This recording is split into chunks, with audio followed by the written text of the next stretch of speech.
Comme vous l'avez mentionné, la société Nexity est leader de la promotion immobilière en France, avec 8200 salariés et un chiffre d'affaires estimé à 4,27 milliards d'euros.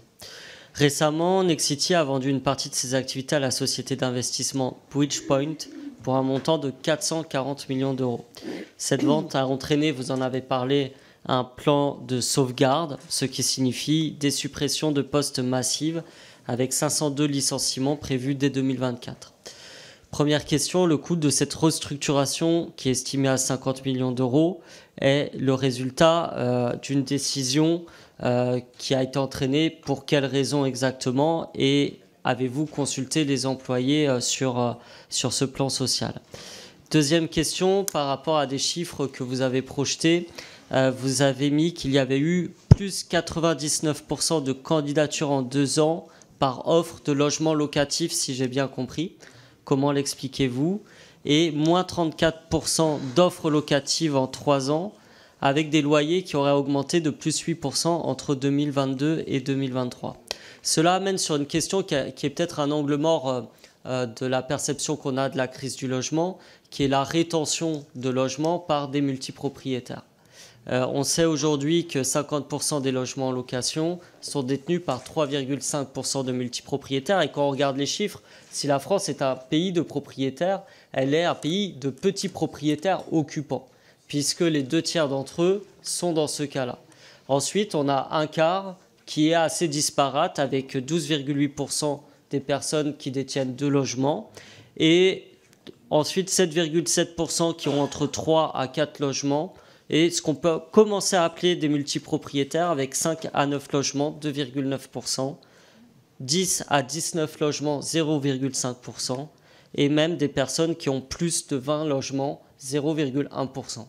Est-ce que ce ne sont pas finalement ces multipropriétaires qui sont aussi responsables du fait qu'il y ait une rétention des logements et qui bloquent à la fois l'accession au logement du point de vue des locataires, mais aussi de l'accession de la primo-accession à la propriété?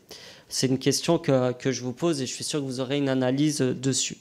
Vous avez également, et je finis là-dessus, déclaré qu'il était essentiel de redonner de l'attractivité à l'investissement immobilier, que vous considérez comme la clé pour aider les Français à trouver un logement. Et vous avez mis en avant 2 axes principaux. La fiscalité, que vous qualifiez de confiscatoire, et la nécessité d'accorder davantage de permis de construire. Or, dans la situation de dérapage de déficit budgétaire que nous connaissons, qui est avant tout lié à un problème de recettes et non à une fiscalité soi-disant confiscatoire, on pourrait dire, comment faites-vous pour dépasser ce paradoxe qu'il y a déjà des niches fiscales de plus de 60 milliards d'euros de pertes pour l'État, et ajouter des niches fiscales pour l'accession à la propriété peut être problématique, et nous sommes contraints, que ce soit par la ZAN ou tout simplement par le dérèglement climatique, à être économe en foncier. Vous en avez parlé, c'est un grand enjeu. Et donc, comment gérer ces contradictions? Voilà, je vous remercie. Peut-être sur Nexity, mon marché s'est effondré de 40% en 18 mois. Honnêtement, comment voulez-vous que je vous dise? Il a fallu que je prenne des décisions. Enfin, ça n'est pas tenable pour une entreprise. On ne peut pas avoir un appareil productif qui est trop important par rapport au marché. Donc, et bien évidemment que j'ai travaillé ça avec les syndicats. Vous savez, les PSE sont quand même des procédures extrêmement réglementées. Enfin, on a travaillé avec eux pendant 5 mois. Et ils ont donné leur accord sur les conditions du PSE la semaine dernière. Donc oui, évidemment que ça a été travaillé avec nos organisations syndicales, qui ont fait, par ailleurs, je l'ai dit plusieurs fois, un boulot remarquable, en nous aidant aussi à traiter les sujets les plus compliqués. J'ai encore une demi-seconde ou plus? Oui, allez-y, sur les multipropriétaires. Moi, je n'ai pas d'avis particulier là-dessus, de là où je suis. L'essentiel, c'est qu'il y ait des gens qui puissent être logés. Hein. Enfin, moi, j'ai pas de... Il faut du locatif privé.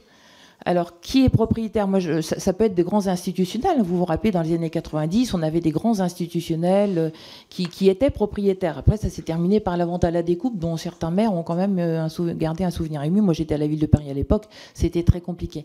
Donc, il faut nourrir ce marché de locatif privé. Le logement social ne peut pas tout faire.